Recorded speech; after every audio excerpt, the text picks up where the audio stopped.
So back in the early 1990s, a father and son team from the Portland, Oregon area just started home brewing, passing out to friends and family, passing the product out to local pubs. They received a lot of good feedback, so they decided to buy this plot of land here in 1994. By February 14th of 1995, they released their first commercial batch of beer. It was known as the Pacific Golden Ale. In 2003, they changed the name to the Big Wave Golden Ale. Might be one you're familiar with, but shortly after Pacific Golden Ale came out, the Longboard Island Lager was released and the Fire Rock Pale Ale. A couple of years after that, 1998, we opened up a restaurant here. Since then, there's been 2 more Kona Brewing Company's restaurants opened up on the island of Oahu at the Cocoa Head Marina and at the Honolulu International Airport. Here in our restaurant, we're a 4-star certified green restaurant. It's the highest certification you can receive for being a green restaurant. The only 4-star certified green restaurant on the islands of Hawaii. Where am I at now? Got me. About 3 years ago now, we teamed up with Widmer Brothers and Red Hook Brewing Company, formed Craft Brew Alliance. They're brewing and bottling for us on the mainland now, distributing to 36 states and 10 countries. In about a year or so, we should be in all 50 states. Widmer's been in the market since the early 80s, so teaming up with them has just been so great for us. They're brewing for us in Portland and on the West Coast, and on the East Coast they're brewing for us in Portsmouth, New Hampshire at Red Hook Brewing Company. Just really allowing us to reduce our carbon footprint, still delivering our product to someone in New York and enjoy our beer without having to ship bottles all the way to Hawaii, just to ship all the way back over to the mainland. So it used to be really expensive. And has globalization affected the amount of jobs here, increased, decreased, sent them overseas or to the mainland? Yeah, I'm sure a lot of jobs have been created. I'm not too sure about that, man. I know more about the beer stuff myself, but yeah, it seems like, for the obvious reasons, there had to be more jobs created just because we're in more places now. A lot of people seem to be upset about, our beer being brewed off-site, but, just our green business model wouldn't allow for us to do that. Rising prices on everything. We're just really reducing our carbon footprint by doing that. We're not the only microbrewery doing it either. Sierra Nevada is the 2nd largest microbrewery in the United States, and they just opened up a brewery in North Carolina, and they're in the process of doing that. Sam Adams, our Boston Beer Company, has a brewery in Wisconsin as well. Just the microbrewing industry is a real green industry, so it's cool, to see everybody starting to do that now. Happy hour from 5 to 7. Every day is 20% off. Just recently got a new stainless steel growler and Michelle's busting it out right here. Pretty cool. Holds the carbonation a lot better than your standard grass growler with a screw-on cap, and it's probably about half the weight. A lot of people have taken some beer home now with them since we got those stainless steel growlers. Alright guys, follow me this way. Here's some of these old bourbon barrels that we use for the brewing process. Just top the top off and should have the planter box down the restaurant. Restaurant, and also more merchandise.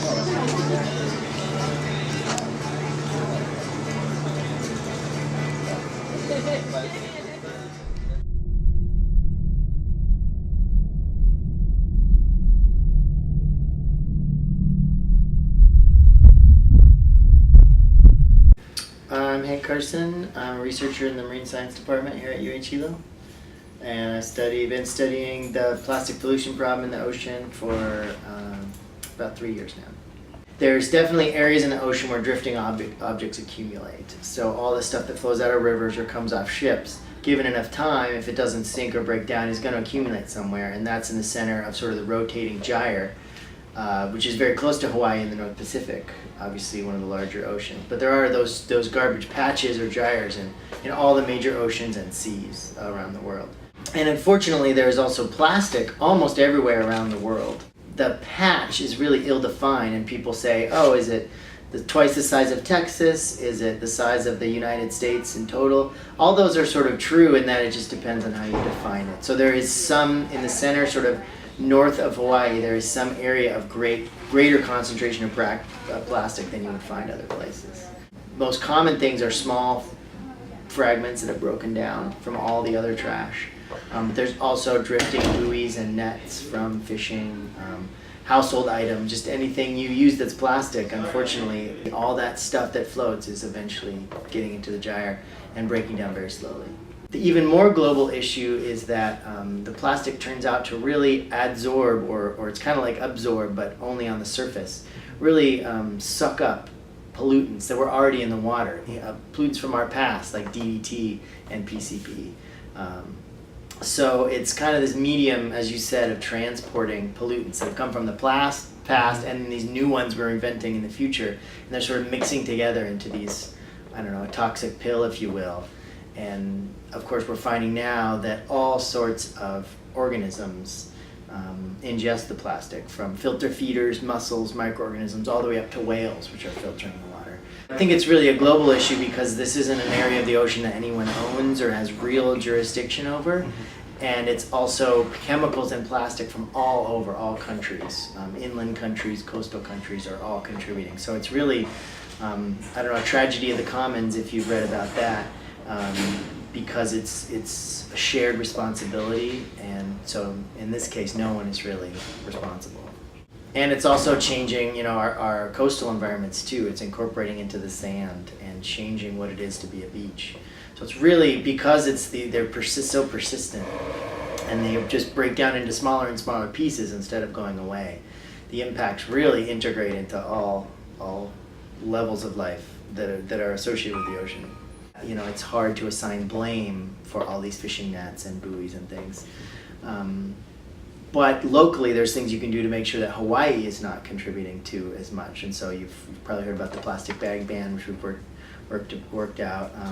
Trying to get some of these items that really, because plastic is a wonderful, you know, thing, and for things like this calculator, it's maybe a very good use of plastic. Yeah. But maybe for things like a shopping bag or a beverage bottle, it's not a good use of plastic for something that's going to last so many thousands of years or hundreds of years, that it's only used for a few minutes. The first world is the one that's using a ton of plastic and producing a lot of the waste. That's slowly changing, and it varies country to country. But there's some really interesting examples of places like Bangladesh being the first country to ban plastic bags. Because they're such a low-lying country, plastic was actually clogging their storm drains, and they're a very flood-prone country. In other countries that are really dependent on livestock, they've seen tons of animal deaths from being impacted by plastic bags. So maybe I'm getting a little off your point, but it's interesting to me that you think of the first world creating these problems and then trying to subject, you know, you guys shouldn't burn as much carbon or use as much plastic onto the third world. And I think in some ways this is happening in reverse, and that some countries that are seeing the impacts immediately are leading the charge. Locally and globally, prevention is really the key, but especially here in Hawaii, there's all this cleanup as well, because we're constantly inundated with the plastic. In a lot of places where we can make a big impact, like beverages and packaging, those are some of the huge amounts of plastic that are in the ocean and in landfills. I think we could do a better job, and it wouldn't have a negative economic impact. There's no incentive for a company to want to package their product in something else. Something else might be heavier, something else might be not quite as safe, and they might be subject to lawsuits. But there's kind of a, you know, plastic is so cheap because we're not paying at the store for the whole price. We're not paying for, you know, a monk seal, which is very valuable to some people that may die because of one bottle. That's not reflected in the price of the bottles. So that's part of a movement to say, should that be part of the price? Should the producer have to bear some responsibility for that? So I think that's a key wave of the future. And then really thinking about how we distribute products globally. You know, back in the day, I'm told that, you know, the milkman came around from the local dairy with a glass bottle, and then you put the bottle back and then you put more milk in it. And, you know, we've moved completely away from that now with globalization, I assume, to where we can get, you know, milk from China or milk from anywhere, and get it here quickly. And so that, I think plastic is the plastic problem is a byproduct of that. Part of what's made that possible is we don't have to ship the milk cartons back to the dairy in California. They can just send a new shipment of plastic bottles with it. And so that's, again, I think, thinking a little bit about the redesign of our economy and taking some ideas from the past that were good ones, and going back to them. And I'd like to thank you, Hank Carson, for sharing with us. Would you like to have Any more comments? No, I think that covers it. Thank you so much. Hi, my name is Dr. Sarah Maruzic. I teach public law and political science at Hilo. Hello, my name is Dr. Celia Bardwell-Jones. I'm an assistant professor of philosophy in the University of Hawaii at Hilo. My name is Celeste Dayton, and I'm the dance instructor at Hilo Performing Arts Department. What is the relationship of teaching in globalization? I think that the role of education and globalization is to expose not only where things come from a like a thing perspective culturally, but also where ideas come from and how ideas are not the same in other parts of the world.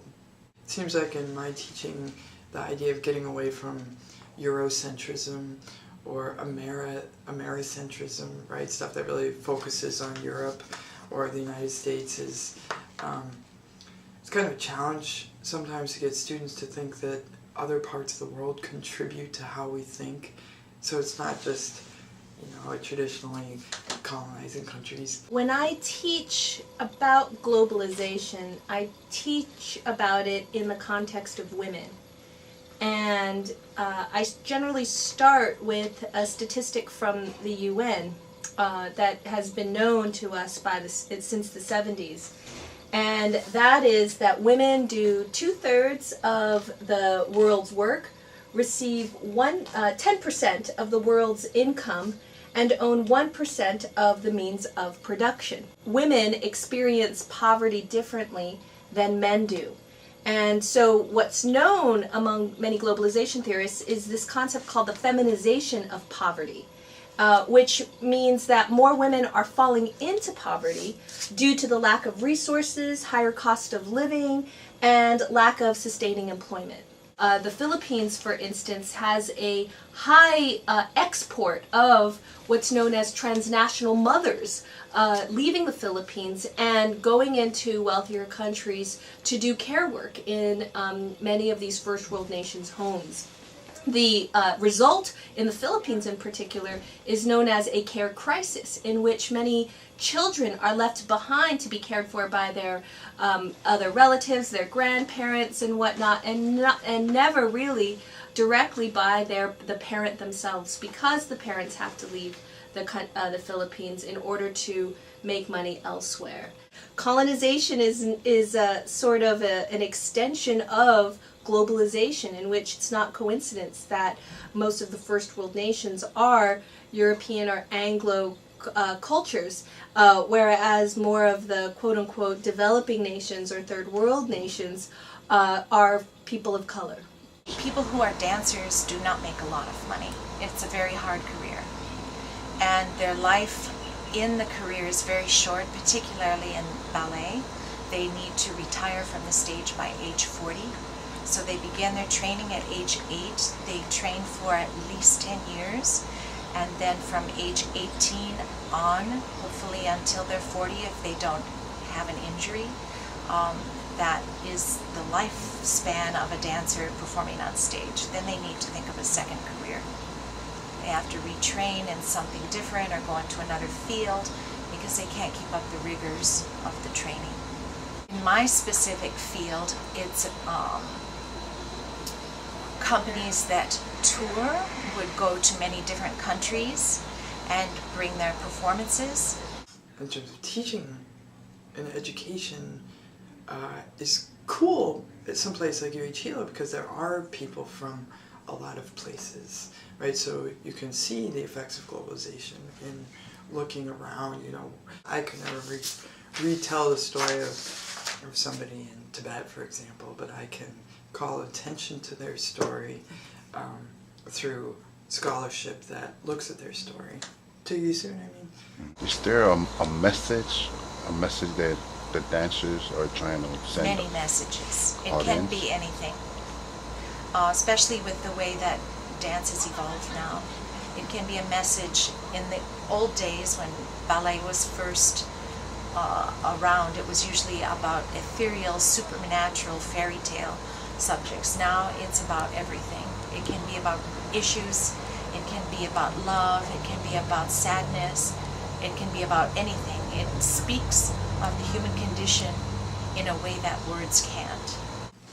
I belong to this international legal semiotics group, and so semiotics is the study of symbols, and so thinking about law and symbols of law, how that contextually speaks to a particular society is part of that globalized framework in terms of, and then coming together so we can all have this conversation about how it works there, how it works here, like Brazil versus France. I keep bringing up France because one of the main editors is French, versus China, right, versus Denmark. So there's the various components that you would never hear about in terms of how law works unless there was that globalized setting or globalized focus. Do you really think that globalization is a good thing or a bad thing? I think it's kind of a mixed thing. I think it's good insofar as people are exposed to different ideas and different people and different ways of living. I think it's a problematic thing because some attention can be taken away from what's locally relevant. However, then if you think what's locally relevant is probably globally relevant, in part because it's hard to keep something so local that it doesn't have anything else to do with anyone. I mean, that's almost impossible now, right? I hope I'm answering your questions. Yeah, right on. Like if I look at this computer, or if I look at that stroller over there, then, and if from a globalization perspective, if I were a teacher, I would teach about who's assembling that, right? Or like this Mac, it's a nice computer, like, comes from all over, multiple parts of the world, and so unless I think, it's just a computer, then I miss the global aspect, right? And to my own detriment, I'm stuck locally, right? If I don't focus on where the computer comes from. But if I do, then I may miss that people here don't all have computers or something. And I don't mean Hilo, I could mean anywhere, that there's this disparity that exists. Do you see any future in globalization for women? I don't think globalization is going to go away. There's not, anything we can really do about it per se to make people stop trading goods and information and culture. And I suppose the real issue is that globalization, as theoretically speaking, right, it may not be so bad, right, insofar as cultures have been trading ideas and products for a very long time. The problem of globalization and that we see nowadays has to be understood within the context of capitalism and colonialism, and how these forces have shaped globalization to, create unequal economic relationships between people of color, the Anglo world, between men and women, and that, for women to be interpolated within a globalization structure, this particular woman has to negotiate her subjectivity within the constraints of these economic structures that impinge her life. Okay, great. Thank you. Thank you. Okay, you're welcome. Well, thank you, George. A pleasure to talk with you. Thank you. Look at that. I love it. Beautiful.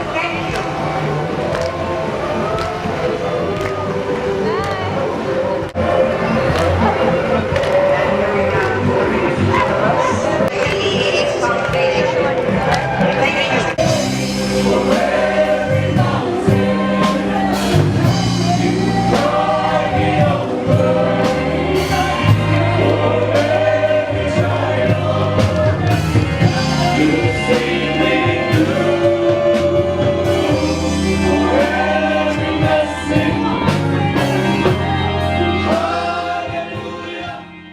Hawaii is our 50th state, the last state to enter our union, and the home state of our President Barack Obama. While we're proud of that, we're also delighted to welcome you as the easternmost anchor of the Asia-Pacific region. Hawaii is world-renowned for our natural beauty and warm hospitality. We'd like to take this opportunity to show you that Hawaii has so much more to offer our Asia-Pacific world. In Hawaii, a spirit of discovery and entrepreneurship has led to excellence in many areas. In Hawaii, our diversity defines us rather than divides us. And we look forward to sharing our islands, our hospitality, and our aloha spirit with all of you. We hope you'll return to visit us again and again. Aloha and welcome to Hawaii. The 1.8 million acres essentially were seen as something that the merchant bankers didn't need. So the 1.8 million acres wasn't seen as worth anything. The 200,000 acres that Mr. Kane administers right now, again, we're seen as, well, we'll just give that to the Hawaiians. Nobody wants it. There's no water. There's no infrastructure. There's no anything. It's not useful to anybody who wants to make money out of it. So we'll give that to the native Hawaiians. Now, come to 2010. How would you like to have, Doc, 1.8 million acres of land in Hawaii today? How would you like to have 200,000 acres in additional land reserved for Hawaiians by congressional act? When we come down to it, when you get right down to the nitty-gritties of all of this has nothing to do with the Constitution. This has nothing to do with race. This has to do with assets, land and money. Now, everybody's interested that they're not discriminated against. And what they mean is how can they get in on owning, controlling, maneuvering, and manipulating that 2 million acres of land, the hundreds of millions of dollars, and the tens of millions of dollars of income stream. I rest my case.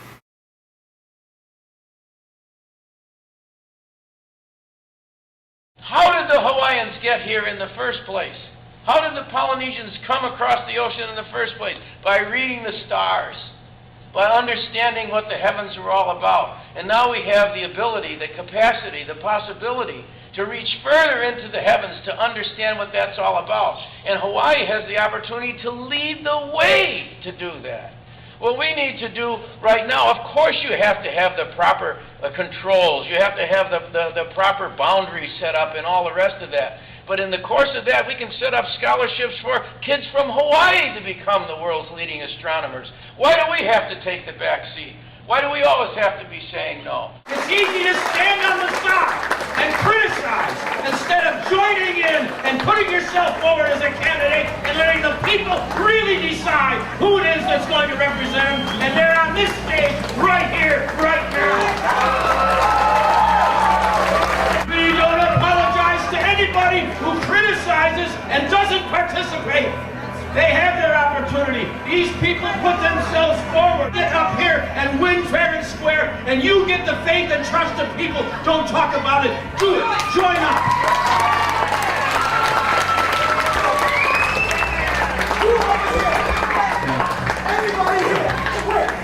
If you show respect, show respect. Show respect. Get your own form. This is a Democratic Party. Join up. Show respect, brother.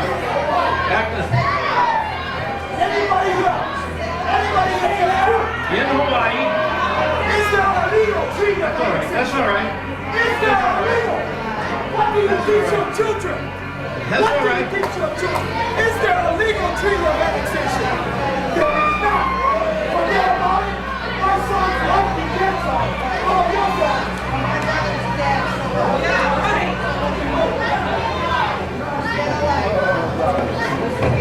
We had a candidate. No, wait. Time out. My friend. People died for you. People died for your freedom, my friend. Who gonna stand up for Show the respect. Hey, what are you teaching your children? Okay, let's go.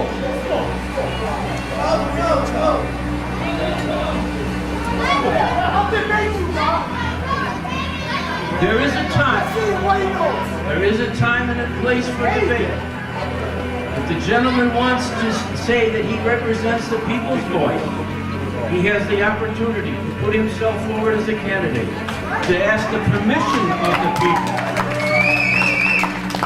to ask the permission of the people to be able to represent their interests. This is representative government, not tin horn dictatorship. The state is doing this, the county doing this, the federal government. All along, the answer was in front of us. The answer was real clear. But that's why we get all the problems. I call it the Kakil syndrome. They like to give us Kakils, and we cannot heal because they had a virus. So if we remove the virus, guess what? All the Kakils heal.